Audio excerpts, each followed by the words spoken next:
Okay, Roger, Mudfossil University, talking today about salt. Now, I'm not going to go into a ton of different salt videos because there's a million of them up there. But this is about the Kurawa salt mine production documentary. It's in Pakistan. This is part of the Himalayan salt. Now, I'm just going to play it from here. What they do is they extract it, obviously, from way down deep in the ground. And these huge salt mines have been excavated since 326 BC, when Alexander the Great had his horses lick the ground and figure out that there was salt there. And then they just started mining it, and they mine it in voluminous quantities. I mean, it's just a gigantic thing. Now, it's the Himalayas. Now, my statement is, in mud fossils, we've studied this, we understand that the world, literally, that we walk on is constructed of creatures' bodies. Every part of the creature's bodies. And they were enormous, as is witnessed by the dragon in Morocco, which is the last person estimated, well, not estimated, they actually calculated off from the tip of the nose to the end of the tail, 1,220 miles.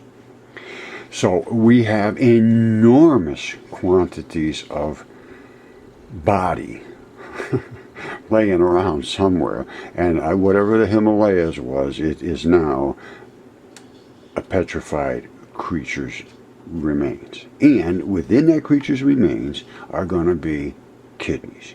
And within those kidneys is going to be a product and a chemical called natrium. What does that do? It preserves flesh. It's been used forever. It's salt. That salt is, what happened was the natrium from the creature's body, which is in the kidney area, leaked all out through the flesh areas and turned it into salt. That's how it works. And they used it to petrify, mummify people in ancient times. It's called natron. And there's a lake called Lake Natron. It's called a petrifying lake. I'm not kidding you. It's over in somewhere over there in the Middle East. It's called Lake Natron. And that's where natrium comes from, which we call salt sodium. They got so many names for things, but anyway, they are just feeding it and they're crunching it all up. And then we're going to see some samples of it. And then we're going to go into the salt mines in the United States, because they are everywhere, because creatures' bodies were everywhere. And they have been mined everywhere forever. And when you see where they are mining it in the United States, and when you see what it is, you're going to blow your freaking mind. All right, here goes. They've sorted out between the grains and the powder and stuff with iodine. And there's all different salts. You see the white ones? All the different parts of the body. Let me just stop here. All the different parts of the body are going to have different colors. That's a fleshy color. Now, these little round things, I think they must have put something on there. I can't, like the top of a salt shaker or something, and they're going to send it out. But all right, here goes. The utilization of professional method from hammer and cutter, the designs that are shaped creates more interest into. All right, so they make these into lamps and everything, because you can see right through them. And when I've studied a lot of these, and you can see some blood vessels and things in some of them. You can see the black and the red. They send them through dealers around all over the world. फिर उसको natural करके फिर उसे कटाई करके फिर उसे machine पे ऊपर I mean, you just pull this out of the ground. That's not a whole lot of polish थोड़ा सा करना होता है. पॉलिश करके उसे फ्रेश करना है, फ्रेश करके फिर उसे हमने बेसन वगैरह लगाना है, लेमिनेशन करना है, लेमिनेशन करके उसे कॉटन में बंद करके कंटेनर में. Now let's see if we can see some more of this stuff. All right, now if you look, you can see that now. Like I said, they have different colored salts. They're all different colored ones. Now that's got some blood, different densities of blood. This one here is a tendon that's been petrified, saltified, whatever you want to call it. This salt exported to the India after. You see, so that's the kind of salt they're pulling out of there, and it's I mean, that's where it comes from. All right, now this is apparently he's claiming that this salt, they're hundreds of feet underground mining this salt in Minnesota, and he says, and it was at the surface. All right, so but they're going down because it filters down through and petrifies everything underneath. And he's saying this is from the Jurassic.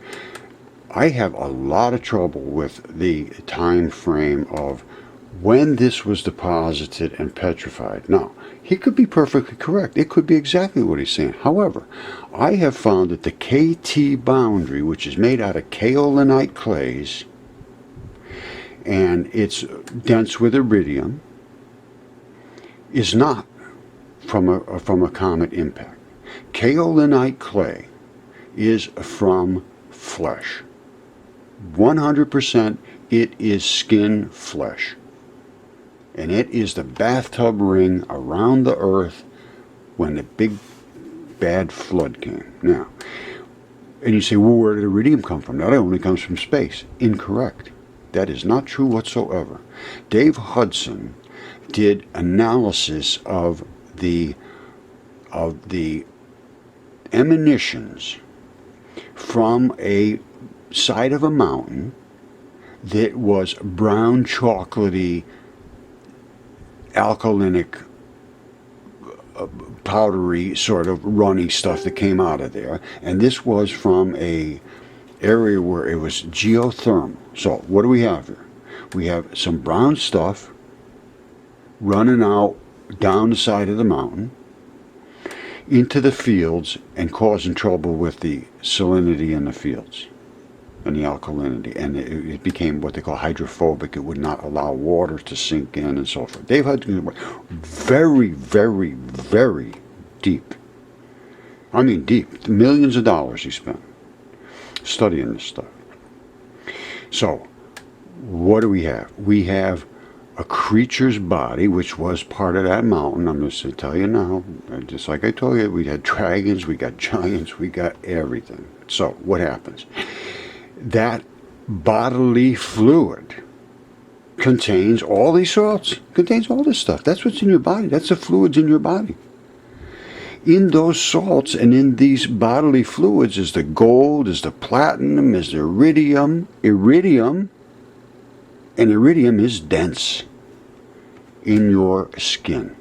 It appears it is one of the things, just like silicon, that is the protector of your skin. It's embedded in these kaolinite clays in the skins, and these mineralized embedded silicon and iridium, and also there's other ones, there's aluminum, there's all kinds of stuff in your skin. They protect you against everything that you scrub against. That's what they're there for. And when you die and get in a situation like these people were in the flood, their external skin and flesh eroded into the water, and it collected as a layer called the KT layer, which is exactly those components: kaolinite clay and iridium, which is iridium Dave Hudson found in his samples coming from the area he took them from. This geothermal area had over 5% of the sample he submitted was iridium. So don't tell me there's no iridium on the earth and it only comes from outer space. It was coming out of that blood vessel. All right, let me show you a blood vessel. But let's finish this first, and then we're going to see that blood vessel. And it would be the type of thing that Dave Hudson was working with. So this is salt. Let's just see what you have to say. He's telling how old it's coming down, and you can lick the wall and all this. Here it goes. Deep in the mine now. How far down are we? We're probably about 500 feet down. So this salt that's behind us, everything you see is solid salt from the Jurassic era. Now, here's what they say, because they keep going down further. Now, this is the Jurassic. No, this is the Triassic. This is the Cretaceous. Whatever it is. But they go, no, it went, doof. That's the layer. So this is 150 million year old salt. Yeah. I don't You could think go so. lick the wall and you'd be licking part of history. Wow. Within the mine, there's a lot of different grades of salt. Most of the salt that comes out of this mine actually goes for roads, to keep roads safe. A lot of the salt also goes for agriculture. For road salt, Daryl showed us the machines that are used to drill holes into the walls. Once drilled, they are blasted with dynamite between shifts late at night. This one here, you can't really The see. resulting loose salt rock is then hauled out to the surface and crushed to the desired size. All right, we don't really have to go much more with this. Let's go and look at what you can see and relate to flesh. All right, we've been talking about the thing that Dave Hudson was working with, a brown, powdery substance that ran down, flooded all over his cotton fields, and they wouldn't grow. They stunted.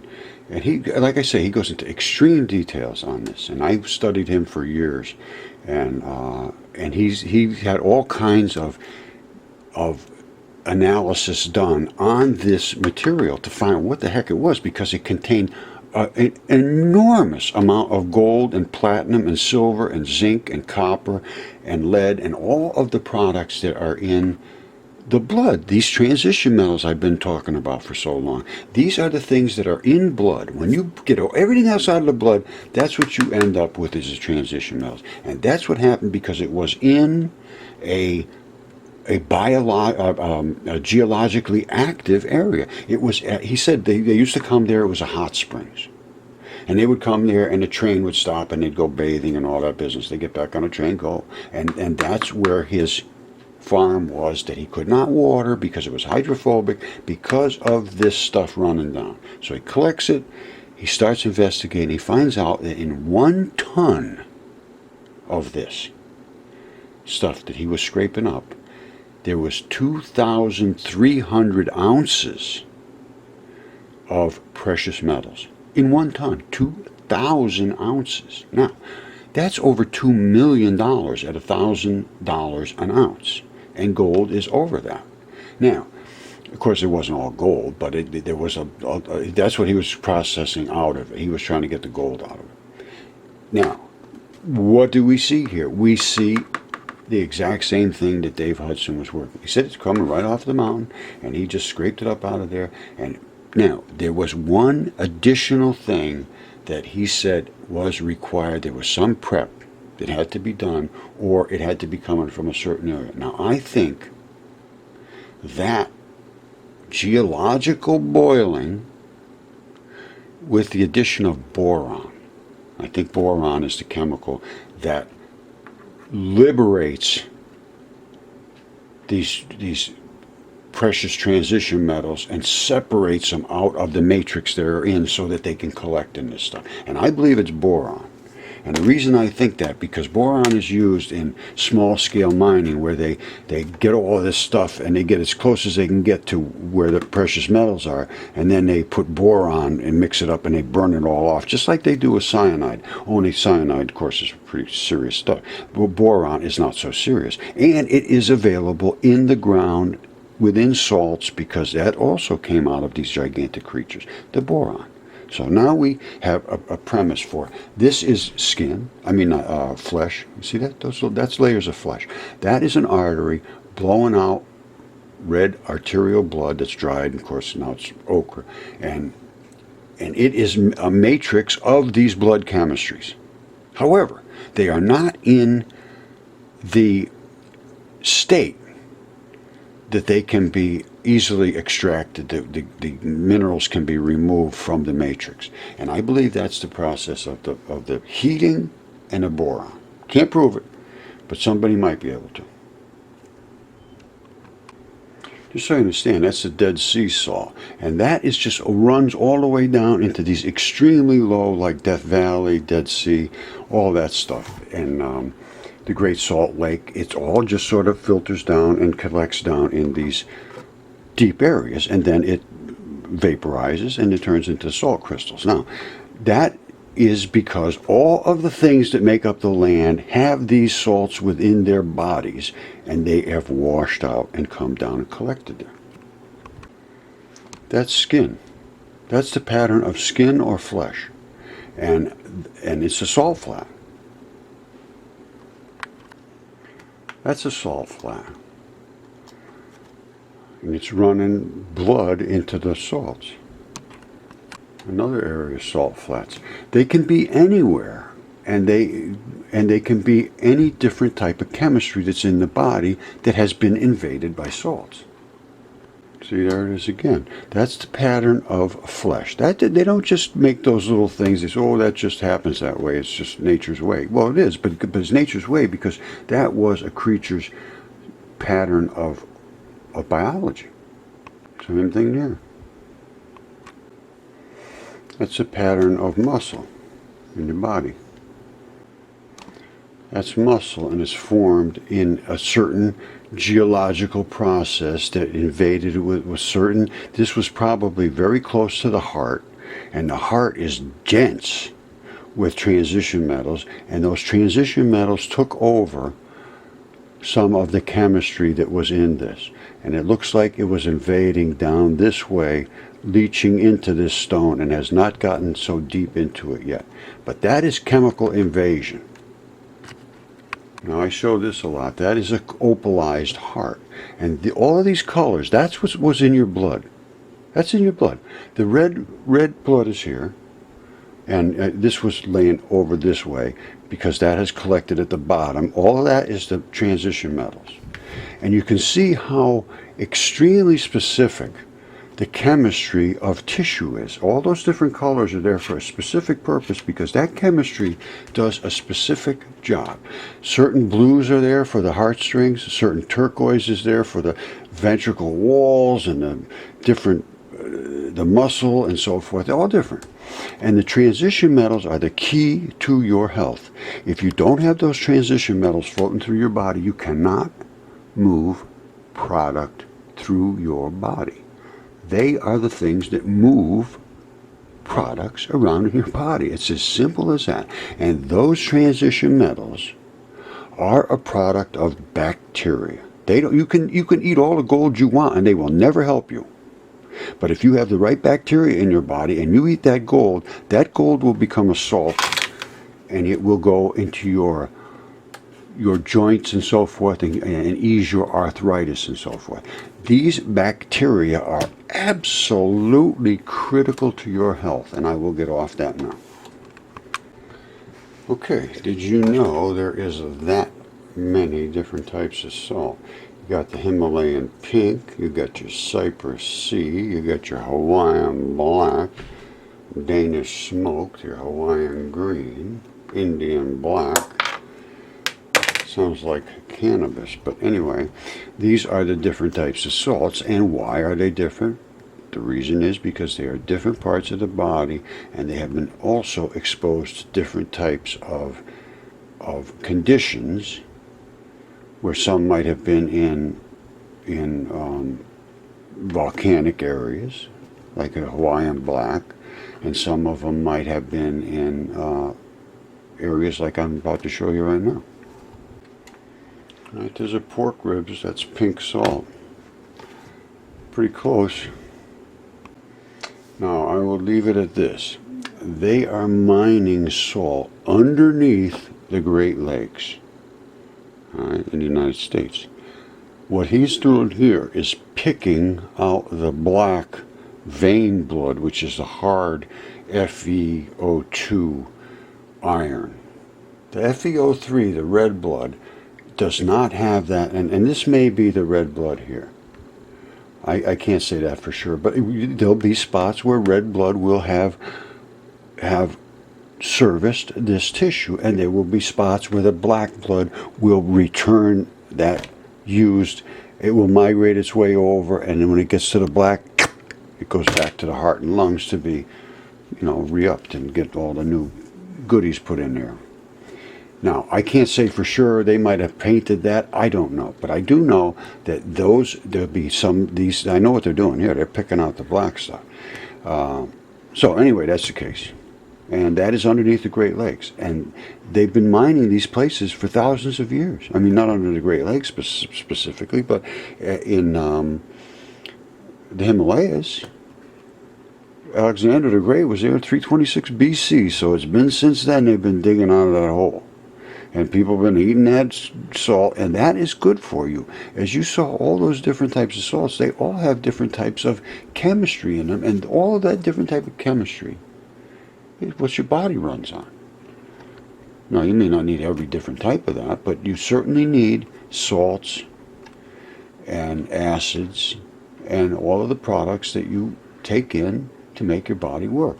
And once that flesh, which is normally completely isolated from these extreme natron, extreme concentrated natron, it leaks all through, and you got your salt. In the interest of time, I am not going to go deep into how kaolin is all the different skin clay colors. And when you have gray, it means you have your white and your red and your black and your brown all mixed together, which is this kaolinite clay boundary layer for the KT extinction event, which is said to have happened 65 million years ago as a result of the impact in the Yucatan Peninsula of a huge meteorite. Now, the reason they decided that, Luis Alvarez long ago found this iridium concentration. And he said, oh, iridium only comes from outer space, which we know is not correct. So, based on the fact that there was dense iridium here, he decided an impact in the Yucatan was the only reason, big enough impact, which is not an impact crater. I'm going to tell you that right now. I have studied that very well. I understand the geology. They do not. It is not an impact crater. It is biology.